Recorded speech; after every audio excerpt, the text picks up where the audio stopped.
the mystery is deepening by the hour. What happened to Air France Flight 447? New and confusing clues today in the search for the plane that just vanished off Brazil's Atlantic coast on Sunday. A report that part of the plane was found yesterday has turned out to be false. And what's more, officials say that an oil slick seen by searchers did not come from the missing jet. NBC's Tom Costello is live in Washington for us. So, Tom, what have you learned about all this? The French military now says they can't even pinpoint the zone here, Alex. Can't even pinpoint the zone. Recall that on the very first day of searching, the Brazilian Air Force said that they spotted debris. They thought they spotted an aircraft seat and also a life preserver. But the Navy hasn't picked anything up that is from the plane, and the French Air Force and Navy say they haven't even spotted anything, period. Now, this just into me on an email from the French Investigative Service. Listen to what they say, Alex. At this stage of the investigation, we have two established facts only.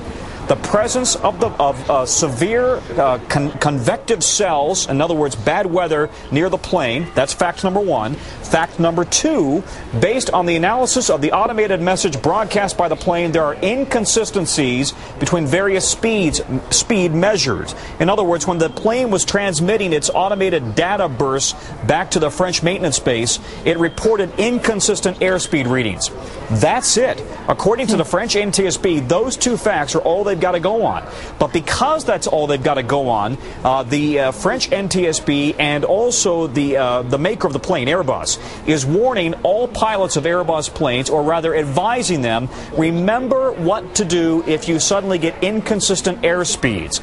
Don't overreact. Don't suddenly goose it. Don't pull back. Watch your speed and do a level out if you can and do an analysis of what's happening. On the theory that maybe if they had inconsistent airspeeds, they had an external probe that may have iced over, that may have led to some bad decisions in the cockpit and system malfunctions. But this is an awful lot of supposition and an awful lot of if, and if, when they physically can't even find a piece of debris. Yeah. Okay, a couple things here, Tom. When you talk about that gauge, where is that at the nose of the plane? That's the airspeed, and so logically that very easily could light ice up. Yeah, these are called pitot tubes. Absolutely, yeah. Okay.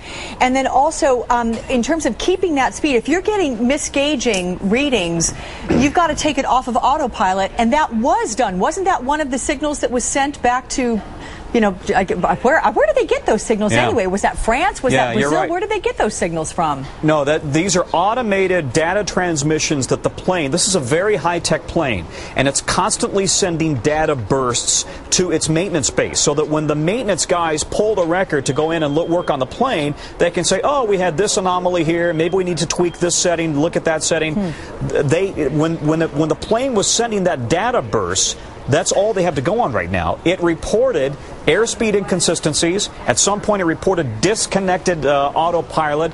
It reported that it was losing electrical systems, lost pressurization, all in a kind of a cascade of events. So now they have to go back and piece this all together. And the trouble is, they don't have the flight data recorder and the cockpit voice recorder. All they have are these bits of data. This is really a big challenge for them. But Tom, this is not the only plane that was flying in the area, and you have these huge microburst clouds that this plane could have gotten into it pretty quickly, and others were able to circumvent that whole area. I mean, they went out of their way. Can they really get into that so fast that before they even know what's come upon them, they're in the middle of this kind of weather trouble? See, now you and I are having the exact same conversation that the investigators are having. They're asking these same questions because they don't have data. Two Lufthansa pilots, they flew through it without any big deal. A TAP pilot from Brazil's, one of their flag carriers flew through there without any big trouble at all. So the question is, what happened to this plane? And the best they can go on right now is a hypothesis based on inconsistent speed readings. What would cause that? Maybe the external probes were frozen over. Might that have led to a series of mistakes? But, you would love to be able to hear what the pilots were saying on the cockpit voice and flight data recorders. And the trouble is, they're at the bottom of the ocean, and now they thought they had a debris field. They don't. So now they're really, really back to square one. In the words of one French official, we're back to square one. Okay. We're going to be talking about this one for a long time to come, that's for sure. Thanks so much, Tom Costello. I hope we get answers before then. Yeah, you're right. But I agree. This looks like almost like an Amelia Earhart kind of mystery right now. Wow. Okay, Tom, thanks.